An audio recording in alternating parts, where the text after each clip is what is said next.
दोस्तों, हमारा भारत दुनिया की सबसे तेजी से उभरती हुई इकोनॉमी वाला देश माना जा रहा है, क्योंकि भारत के साथ दुनिया भर के बड़े बड़े देश डील करने के लिए लाइन लगाए हुए हैं। और साथ ही भारत ने यूरोपीय यूनियन के करीब 27 अमीर देशों के साथ व्यापारिक समझौते को कर लिया है, जिनमें जर्मनी, फ्रांस, इटली और स्पेन जैसे देश शामिल है। और यूरोपीय यूनियन के लिए भारत एक बड़ा वैश्विक बाजार के रूप में उभर आ रहा है, जहां पर यूरोपीय यूनियन के देशों के सामानों पर टैरिफ में काफी ज्यादा छूट और उन्हें हटाने की बात की गई है, जिसके कारण यूरोपीय यूनियन की बड़ी बड़ी कंपनियां भारत में अपने निवेश को बढ़ाने वाली हैं, जिसके कारण भारत में रोजगार की बढ़त और वस्तुओं की कीमतों में काफी ज्यादा गिरावट देखने को मिलेगी।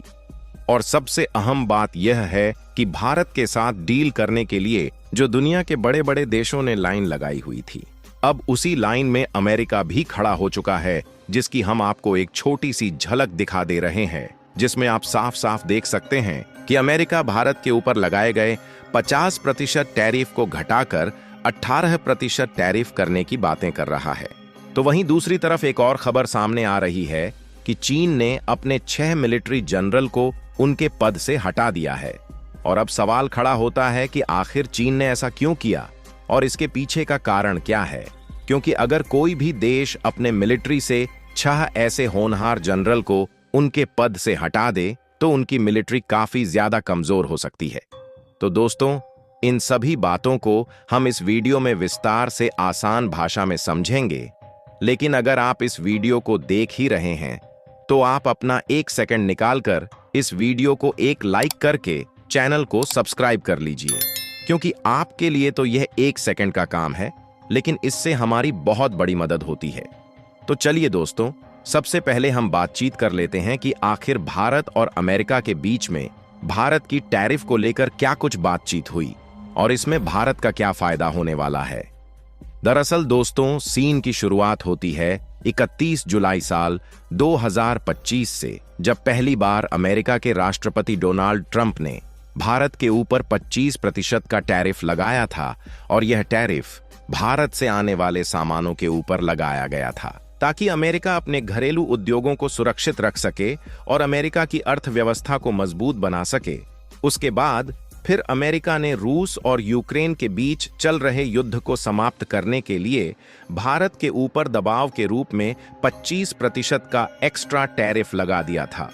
और यह टैरिफ इसलिए लगाया गया था क्योंकि अमेरिका को लगता था कि भारत रूस के साथ कच्चे तेल का व्यापार करके उसके युद्ध की रणनीति को फंडिंग कर रहा है।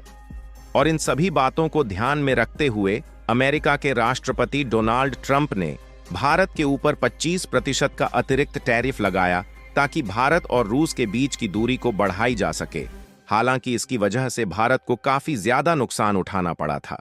लेकिन इसको लेकर भारत ने जवाबी टैरिफ लगाने के बजाय भारत ने कूटनीतिक और बातचीत का रास्ता चुना। और विदेश मंत्रालय ने अमेरिकी कार्रवाई को अन्यायपूर्ण और अनुचित बताते हुए स्पष्ट किया कि भारत की प्राथमिकता अपने 140 करोड़ नागरिकों के लिए सस्ती ऊर्जा सुनिश्चित करना था।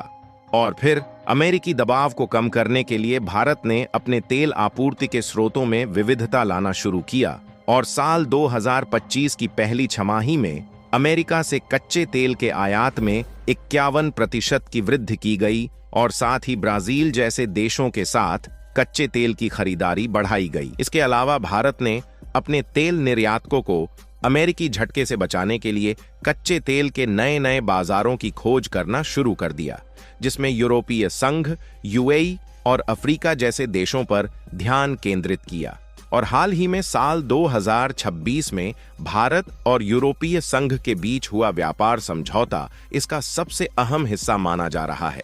और यहीं पर भारत अपनी कूटनीतिक और रणनीतियों का इस्तेमाल करके अमेरिका को अपने आगे झुका दिया। और भारत ने इस संकट को पूरी तरह से खत्म करने के लिए 2 फरवरी साल 2026 को एक ऐसी डील की, जिसमें भारत ने रूस के साथ तेल खरीद को बंद करने और उसके बदले अमेरिका से करीब $500 बिलियन की ऊर्जा और तकनीक खरीदने की प्रतिबद्धता बताई है, जिसके बदले में अमेरिका ने भारत के ऊपर से 25% की एक्स्ट्रा टैरिफ को हटा दिया है। तो दोस्तों, अब आप सबके मन में एक ही सवाल आ रहा होगा कि जब भारत ने रूस के साथ तेल व्यापार को बंद कर दिया है, तो क्या भारत और रूस के बीच की दोस्ती अब खत्म हो गई? तो इसका जवाब है नहीं। भारत और रूस के बीच की दोस्ती अभी भी कर्ण और अर्जुन की तरह मजबूत है,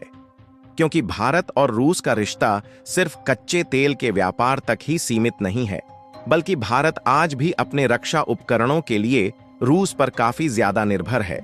जिसमें S-400 मिसाइल सिस्टम की डिलीवरी और सुखोई 30 जैसे लड़ाकू विमान का संयुक्त उत्पादन जारी है। इसके अलावा भारत और रूस ब्रिक्स, SCO और G20 जैसे अंतर्राष्ट्रीय मंचों पर एक दूसरे का सहयोग करते हैं और भारत साल 2026 में ब्रिक्स की अध्यक्षता संभालने वाला है, जिसमें रूस भारत का सहयोग करने वाला है। और अब आपको यह तो क्लियर हो गया होगा कि भारत और रूस के बीच की दोस्ती अभी भी मजबूती के साथ बनी हुई है। और अब बात कर लेते हैं कि आखिर चीन ने अपने 6 शीर्ष सैन्य जनरलों को अपनी सेंट्रल मिलिट्री कमीशन से बाहर क्यों कर दिया और इसके पीछे की कहानी क्या है। तो दोस्तों, इसको लेकर कई एक्सपर्टों का मानना है कि इन अधिकारियों पर भ्रष्टाचार, पद का दुरुपयोग और सबसे गंभीर रूप से परमाणु रहस्यों को अमेरिका के साथ साझा करने का आरोप लगाया गया है। और इसमें चीन के 2 सबसे वरिष्ठ अधिकारी शामिल हैं, जिनका नाम झांग योशिया और लियू जेनली है। इनमें चीन के कुल 6 बड़े जनरलों को उनके पद से हटाया गया है, जिनकी तस्वीर आप अपनी स्क्रीन पर साफ साफ देख सकते हैं, जिसमें पहले नंबर पर आते हैं जांग युक्सिया, जो वाइस चेयरमैन के पद से हटाए गए हैं, और दूसरे नंबर पर आते हैं हे विडोंग, वाइस चेयरमैन के पद से हटाए गए हैं, और तीसरे नंबर पर आते हैं मियाओ हुआ। तो वहीं चौथे नंबर पर आते हैं लियू जेनली, और 5वें नंबर पर आते हैं ली शांगफू, और सबसे आखिरी नंबर पर आते हैं जांग शेंगमिन। इन सभी लोगों को चीन के राष्ट्रपति शी जिनपिंग के द्वारा हटा दिया गया है, क्योंकि चीन के राष्ट्रपति शी जिनपिंग अपनी सेना को साल 2027 तक ताइवान के खिलाफ मजबूत और आधुनिक बनाने की तैयारी कर रहे थे। और अमेरिकी रक्षा मंत्रालय पेंटागन की हालिया रिपोर्टों के अनुसार शी जिनपिंग ने अपनी सेना PLA को 2027 तक ताइवान पर कब्जा करने की क्षमताओं को विकसित करने का निर्देश दिया है। इसे अक्सर डेविडसन विंडो कहा जाता है, जो वह समय सीमा है जब चीन सैन्य रूप से पूरी तरह तैयार हो जाएगा। बाकी आपको क्या लगता है कि चीन के द्वारा उठाया गया यह कदम चीन के लिए सही है या फिर गलत? आप अपनी राय हमें नीचे कमेंट बॉक्स में जरूर बताएं। और अगर आपको हमारी यह वीडियो जानकारी से भरपूर लगी हो तो आप हमारी इस वीडियो को लाइक करें और अपने मित्रों के पास शेयर जरूर करें, ताकि उन्हें भी जानकारी मिल सके। और हाँ, अगर आप हमारे इस चैनल का हिस्सा बनना चाहते हैं तो आप हमारे चैनल को सब्सक्राइब करके बेल आइकन को ऑल पर जरूर सेलेक्ट करें, ताकि हमारी वीडियो का नोटिफिकेशन सबसे पहले आप तक पहुंचे। जय हिंद, जय भारत, वंदे मातरम।